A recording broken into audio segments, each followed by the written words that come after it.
नमस्कार, वंदे मातरम। मैं बलदेव राजपूत, दुर्ग, छत्तीसगढ़ से।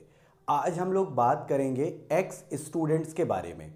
एक्स स्टूडेंट जब रेगुलर जो स्टूडेंट रहता है वो जब एक्स स्टूडेंट में कन्वर्ट होता है, या जो प्राइवेट स्टूडेंट है वो जब एक्स स्टूडेंट में कन्वर्ट होता है, तो उस कंडीशन पे डीयू मतलब दुर्ग विश्वविद्यालय और आपका पीटीआरएसयू मतलब पंडित रविशंकर शुक्ल विश्वविद्यालय में क्या क्या रूल हैं उसके बारे में आज चर्चा करेंगे। मैं ये उम्मीद करता हूं कि जिस प्रकार छत्तीसगढ़ की इन दो यूनिवर्सिटी में रूल हैं, लगभग इनसे मिलते जुलते ही रूल इंडिया की बाकी यूनिवर्सिटीज में भी होंगे। तो चलिए शुरू करते हैं आज का टॉपिक। आज का टॉपिक है एक्स स्टूडेंट मतलब भूतपूर्व छात्र। भूतपूर्व छात्र या एक्स स्टूडेंट किसको कहते हैं, पहले इस चीज को समझ लेते हैं। एक्स स्टूडेंट उन स्टूडेंट्स को कहा जाता है जो किसी ईयर में या किसी सेशन में फेल हो जाते हैं, उसके बाद उसी क्लास को वापस रिपीट करते हैं। उन बच्चों को एक्स स्टूडेंट की कैटेगरी में या एक्स स्टूडेंट स्टेटस में रखा जाता है। अब देखते हैं, जो एक्स स्टूडेंट है वो दो टाइप के होंगे। पहले वो बच्चे जिन्होंने रेगुलर किया होगा। रेगुलर मतलब मान के चलिए बीएससी, बीए या बीकॉम किसी भी बच्चे ने रेगुलर किया और उस क्लास में वो फेल हो जाता है, तो जब वह दूसरी बार पेपर देगा तो वो एक्स स्टूडेंट की कैटेगरी में देगा। अब जो रेगुलर स्टूडेंट होते हैं उनके पास दो कंडीशन है, वो नॉन सिटिंग ले सकते हैं या सिटिंग ले सकते हैं। नॉन सिटिंग का मतलब ये होगा कि वो कॉलेज नहीं जाएंगे, घर में बैठ के तैयारी करेंगे, और उनके लिए क्या क्या रूल हैं वो देखते हैं। अगर कोई स्टूडेंट जो पहले रेगुलर था किसी कारण से फेल हो गया, अब वह as a ex student paper देना चाहता है और वो कॉलेज नहीं जाना चाहता, तो उसे क्या करना होगा। सबसे पहले देखिएगा, उनके लिए internal marks according to previous year होता है। मतलब उनके जो इंटरनल मार्क्स हैं वो पिछले सेशन में जो दिए गए थे वही उनके इंटरनल मार्क्स आगे वाले सेशन में फॉरवर्ड हो जाएंगे। मतलब उनको इंटरनल एग्जाम देने की रिक्वायरमेंट नहीं है, इंटरनल मार्क पुराने सेशन में रहेंगे। दूसरा, उनको प्रैक्टिकल कॉपी नहीं बनाना है, ना ही उनको प्रैक्टिकल अटेंड करने के लिए कॉलेज में जाना होगा। बहुत सारे बच्चों को ये डाउट रहता है कि सर हम एज अ एक्स स्टूडेंट अगर एग्ज़ाम दे रहे हैं तो हम अगर प्रैक्टिकल कॉपी नहीं बनाएंगे तो एग्ज़ाम में कैसे लिखेंगे, क्योंकि अगला जो है वो प्रैक्टिकल एग्ज़ाम आपको देना कंपलसरी है। तो बच्चों के मन में ये डाउट रहता है कि सर प्रैक्टिकल कॉपी हमने बनाई ही नहीं तो हम प्रैक्टिकल एग्ज़ाम कैसे देंगे। तो इस कंडीशन पे एक्स स्टूडेंट्स को कॉलेज की तरफ से ये फैसिलिटी दी जाती है कि जो बच्चे रेगुलर कर रहे होते हैं उनका एग्ज़ाम हो जाने के बाद प्राइवेट स्टूडेंट्स का या फिर एक्स स्टूडेंट्स का एग्जाम होता है। तो उस कंडीशन पे जो रेगुलर स्टूडेंट रहते हैं उनकी कॉपी इनको पढ़ने के लिए दे दी जाती है। तो अगर आप जिस भी कॉलेज से as a ex student regular रहे होंगे आप, और अगर एग्जाम दे रहे हैं, तो उस कॉलेज में जाकर अगर आप बात करेंगे तो आपको कॉपी पढ़ने के लिए मिल जाती है। लेकिन आपको प्रैक्टिकल कॉपी बनाने की आवश्यकता नहीं है। आपने जो पहली बार जो कॉपी बनाया था वो सबमिट हो जाता है। फॉर एग्जांपल, अगर आप बीएससी वाले हैं तो फिजिक्स और केमिस्ट्री का बनाएंगे, और बीएससी बायो वाले हैं तो जूलॉजी, बॉटनी और केमिस्ट्री का बनाएंगे। तो इस कंडीशन पे जो आपने कॉपी जमा की होती है वो यूनिवर्सिटी में चली जाती है। इसीलिए आपको प्रैक्टिकल कॉपी बनाने की आवश्यकता नहीं है, आपको सिर्फ प्रैक्टिकल एग्जाम देना है और फाइनल एग्जाम देना है। नॉर्मली हेमचंद यादव विश्वविद्यालय में मार्च अप्रैल में जो पेपर होता है उसी सेशन में आपको पेपर देना होगा। तो जो नॉन सिटिंग वाले हैं उनके लिए एक बार फिर रिपीट कर देता हूं मैं। इंटरनल मार्क्स प्रीवियस ईयर की तरह रहते हैं। मतलब इंटरनल मार्क्स के लिए आपको कॉलेज जाने की जरूरत नहीं है, इंटरनल एग्जाम देने की जरूरत नहीं है।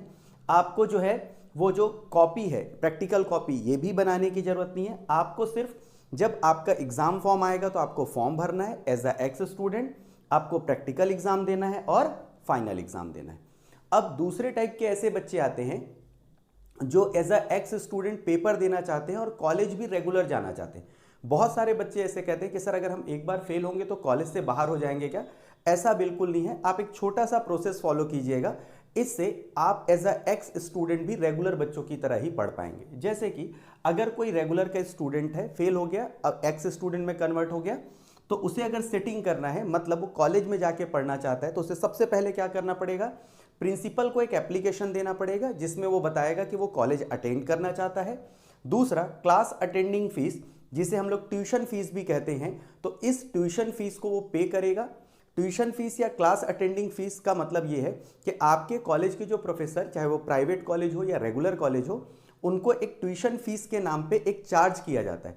आपको सिर्फ ट्यूशन फीस ही देनी पड़ेगी और उसके अलावा कुछ देना नहीं पड़ेगा।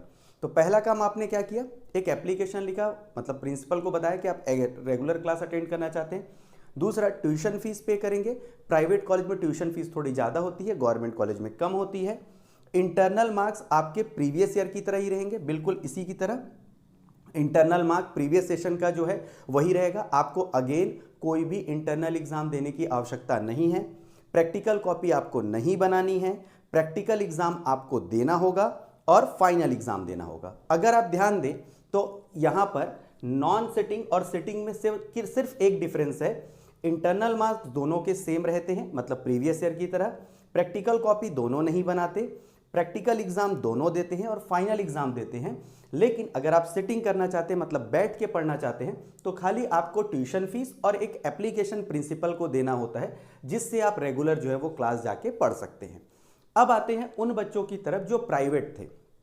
जो भी बच्चे प्राइवेट होते हैं वो अगर प्राइवेट में किसी कारण से फेल हो जाते हैं और फेल होने के बाद अगर वो एज अ एक्स स्टूडेंट अगर एग्जाम देते हैं तो उनको क्या करना होगा, उनको इंटरनल एग्जाम देने की जरूरत ही नहीं होती। इसका मतलब ये है, आपको पता होगा प्राइवेट वाला कोई भी बच्चा इंटरनल एग्जाम नहीं देता, तो यहाँ पर इंटरनल एग्जाम देने की जरूरत अभी भी नहीं रहेगी आपको। नवंबर दिसंबर टाइम पे जो यूनिवर्सिटी का एग्जाम फॉर्म आता है, उस फॉर्म में आपको as a ex student apply करना है।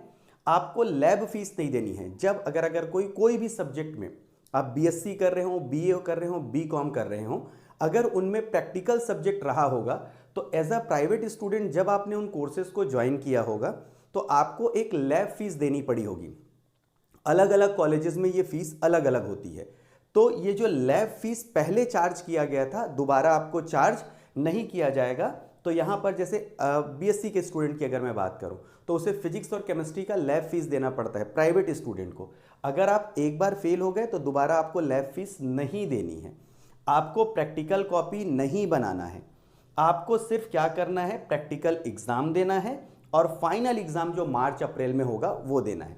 मतलब आपके पैसे कहाँ खर्च होंगे, एक फॉर्म भरने में खर्च होंगे, दूसरा आपको जो ये जो फाइनल एग्जाम देंगे उसमें खर्च होंगे, क्योंकि ना तो आपको प्रैक्टिकल कॉपी बनानी है और ना तो प्रैक्टिकल एग्जाम देने के लिए कोई चार्ज देना पड़ता है। प्रैक्टिकल एग्जाम का जो फीस है, जब ये वाला फॉर्म भरोगे नवंबर दिसंबर में, उसमें इंक्लूड रहता है। कुछ कॉलेजेस जो रहते हैं वो सिटिंग चार्ज अलग से लेते हैं, तो उस समय आप पता कर लीजिएगा कि प्रैक्टिकल एग्जाम के लिए कोई चार्ज आपसे लिया जा रहा है या नहीं। नॉमिनल चार्ज होता है, कुछ कॉलेजेस चार्ज करते हैं, स्पेशली जो प्राइवेट कॉलेजेस रहते हैं वो कुछ चार्ज करते हैं। तो आप देख सकते हैं कि प्रैक्टिकल एग्जाम आपको देना है, अगर इसके थोड़े बहुत चार्ज होंगे तो आप दे सकते हैं, लेकिन ना आपको लैब फीस देनी है ना आपको प्रैक्टिकल कॉपी बनानी है। तो ये जो पूरा प्राइवेट वाले हैं वो इस प्रोसेस को फॉलो करते हैं। तो एक्स स्टूडेंट से रिलेटेड जितना इंफॉर्मेशन मैंने यूनिवर्सिटी और कॉलेज के प्रोफेसर से जानकारी हासिल की थी वो मैंने आपको इस वीडियो के माध्यम से बता दी। मैं उम्मीद करता हूं कि ये वीडियो आपको इन्फॉर्मेटिव लगा हो। अगर ये वीडियो अच्छा लगा हो तो आप अपने मित्रों में इस वीडियो को शेयर करें। मैं इम्पॉर्टेंट जो वीडियोस हैं उनके लिंक मैं डिस्क्रिप्शन में दे दूंगा। आपको एक प्लेलिस्ट का लिंक आपको डिस्क्रिप्शन में दूंगा। उस प्लेलिस्ट का जो टाइटल है वो है प्रॉब्लम वर्सेस सॉल्यूशन। उस प्लेलिस्ट में जितने भी बच्चों से रिलेटेड जो क्वारीज हैं मैं केवल उसी पे वीडियो बनाता हूं। तो उस वीडियो को देख के आप यूनिवर्सिटी के बारे में काफ़ी कुछ समझ सकते हैं। और इम्पॉर्टेंट जो वीडियोस हैं जैसे फिजिक्स या मैथ्स के, उनके भी लिंक मैं आपको डिस्क्रिप्शन में दे दूंगा। तो मैं उम्मीद करता हूं कि आज का यह वीडियो आपको पसंद आया होगा। तो मिलते हैं अगले वीडियो में, तब तक के लिए जय हिंद, वंदे मातरम।